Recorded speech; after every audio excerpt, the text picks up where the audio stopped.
Assalamualaikum warahmatullahi wabarakatuh. Selamat pagi anak-anak. Berjumpa lagi dengan Ustazah Sulis di video pembelajaran tema 4, subtema 2, pembelajaran yang kedua. Sebelum pelajaran kita mulai, mari kita berdoa dulu ya. Berdoa mulai. Raditu billahi robba wabil islami dina wabil muhammadin nabiyya wa rasula rabbi zidni ilma warzuqni fahma amin ya rabbal alamin. Sekarang kita mulai belajarnya. Disimak video berikut dengan saksama ya. Apa yang kamu lihat pada gambar? Bagaimana dengan tamannya? Mengapa dapat seperti itu? Siapa yang membuat keadaan taman sekolah seperti itu? Lalu bagaimana mereka melakukannya? Nah, kita lihat gambar tamannya. Apakah taman ini sama enggak ya kira-kira sama yang ada di lingkungan sekolah kita? Bagaimana dengan tamannya? Tamannya terlihat hijau dan subur ya, semuanya terlihat sehat. Mengapa dapat seperti itu? Kenapa kok tamannya menjadi subur? Kenapa tamannya terlihat begitu hijau? Karena ada siswa-siswi dan anggota sekolah yang lain, warga sekolah yang lain, yaitu mereka menjaga lingkungan sekolah dengan baik. Siapa yang membuat keadaan taman sekolah seperti itu? Nah, tentu saja ini adalah tugas semua warga sekolah, bukan hanya tukang kebun saja ya, tetapi siswa-siswi, guru juga berkewajiban untuk membuat keadaan taman sekolah menjadi tetap hijau dan segar. Bagaimana mereka melakukannya? Nah, kira-kira bagaimana ya caranya supaya taman itu terlihat segar dan hijau? Bisa dengan cara merawatnya setiap hari, menyiram, memberi pupuk, mencabut rumput liar dan sebagainya. Bagaimana keadaan sekolahmu saat ini? Apakah yang kamu inginkan? Kira-kira sekolah kita sudah mirip-mirip belum ya? Nah, di sekolah kita juga ternyata banyak sekali tumbuhan hijau sehingga udara di lingkungan sekolah kita juga terasa sejuk. Apa yang kamu inginkan? Nah, kira-kira apa ya yang kurang? Terus apa yang harus kamu lakukan? Nah, kira-kira untuk menutupi kekurangan itu apa yang harus kita lakukan? Nah, kita simak ya. Sekolah yang indah dan rapi. Di sini ada ciri-ciri sekolah yang indah dan rapi. Setiap siswa wajib menjaga sekolahnya agar indah dan rapi. Di dalamnya ada banyak pohon yang terawat, pohon-pohon yang membuat udara segar dan sejuk. Sekolah yang indah dan rapi membuat siswa semangat belajar. Akan tetapi, banyak sekolah yang belum indah dan rapi. Semua siswa harus bekerja sama agar sekolahnya indah dan rapi. Pohon-pohon yang ada harus dirawat bersama. Siswa harus dapat membuat taman kelas.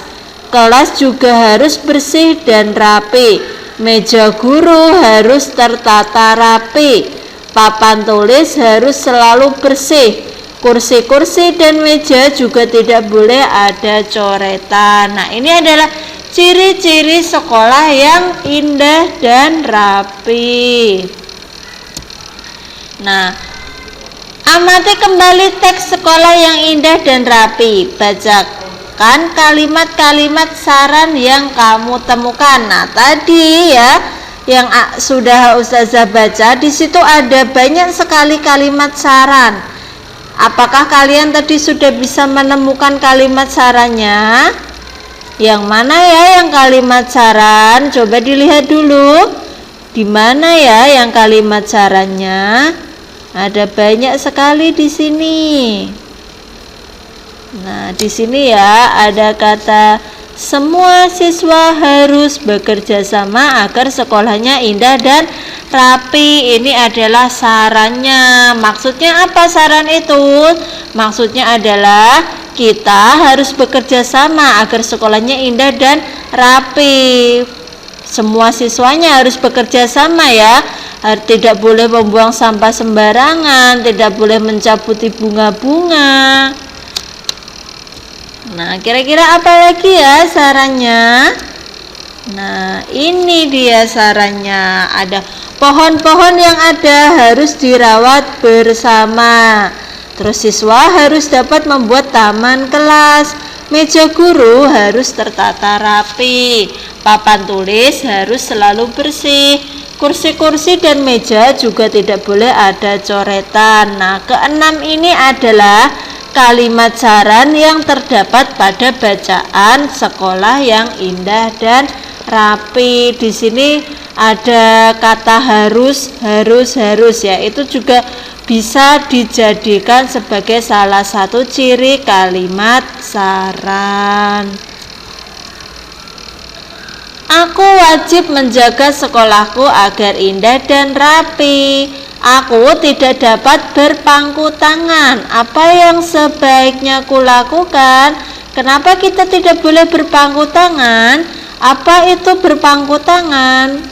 Nah, berpangku tangan itu maksudnya adalah mengandalkan orang lain ya. Kita tidak boleh mengandalkan orang lain untuk membuat sekolah kita indah dan rapi. Misalnya mengandalkan tukang kebun saja. Kalau kita mengandalkan tukang kebun tapi kita tidak ikut merawat tanamannya, malah mencabuti daun-daunnya, mengambil bunganya, kan tidak bisa ya. Kita harus bekerja sama supaya lingkungan kita itu bersih, rapi, dan indah. Kalau yang satu mau menjaga tapi yang lain merusak, kan sama saja, nanti hasilnya tidak bisa maksimal. Nah, ini ada beberapa saran agar sekolah kita itu indah dan rapi. Sebaiknya lakukan beberapa hal seperti di bawah ini.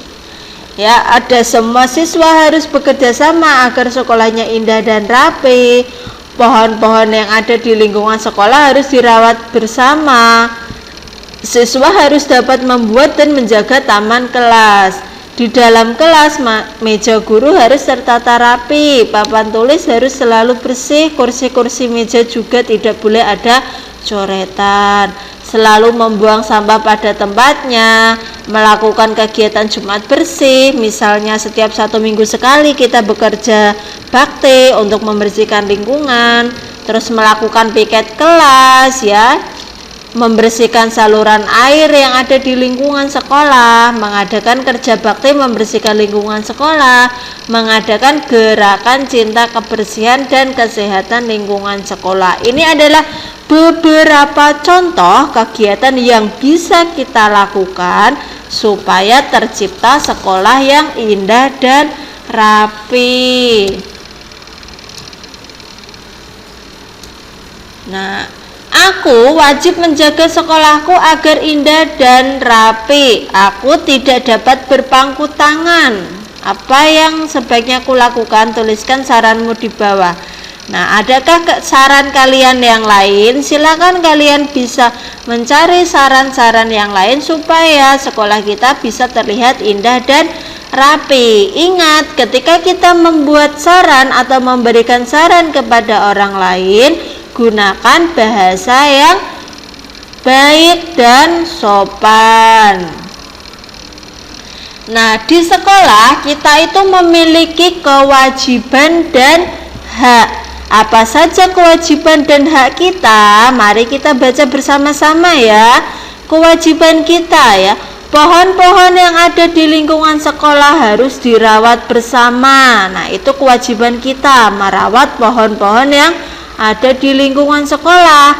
Lalu kita berhak mendapatkan lingkungan sekolah yang hijau, sehat, dan nyaman. Lalu kewajiban kita lagi, selalu membuang sampah pada tempat yang telah disediakan.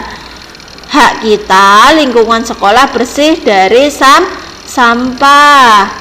Kalau kewajiban kita lagi, melakukan kegiatan Jumat bersih secara rutin.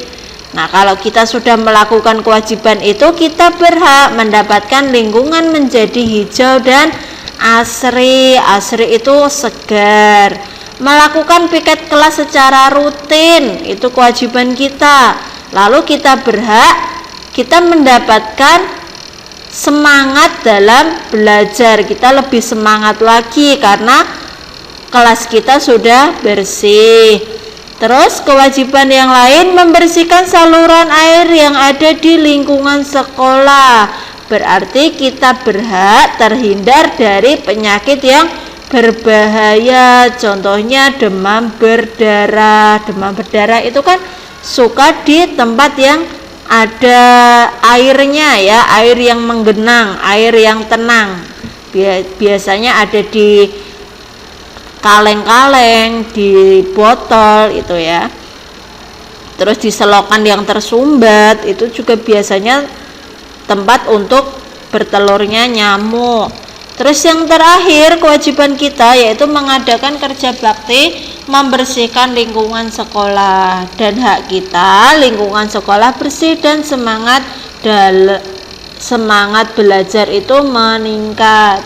Nah, ini bisa kalian catat ya, kewajiban dan hak kita ketika berada di sekolah.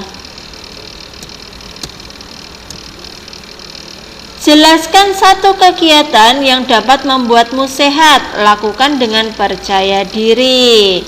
Nah, ini ada beberapa kegiatan yang bisa membuat kita sehat. Ya, semuanya itu membuat kita sehat ya. Kita bisa pilih salah satu untuk kita jelaskan. Misalnya